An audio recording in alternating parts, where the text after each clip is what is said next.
A big celebration for the completion of an even bigger project in Hoover today. Much applause and the ribbon cutting. City leaders unveiled the brand new Finley Center this morning. CBS 42 News reporter Jamie Ostroff got a first look at that facility. She joins us now live in Hoover.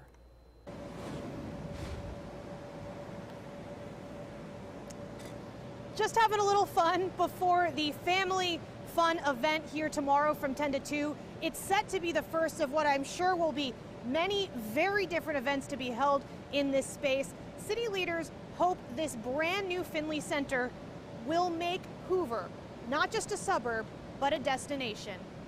The completion of the 155,000 square foot Finley Center is just phase 1 of the Hoover Met Complex project.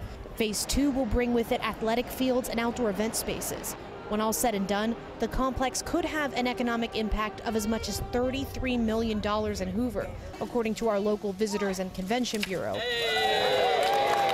It could also bring more than 100 more jobs. Hoover's mayor certainly does not object to those numbers. People will stay in our hotel rooms, they'll eat at our restaurants, and shop at our great businesses that we have in the city of Hoover. We're excited about that. We think it's a very positive thing for our city and for our state, and we're going to do everything we can to make it very, very successful.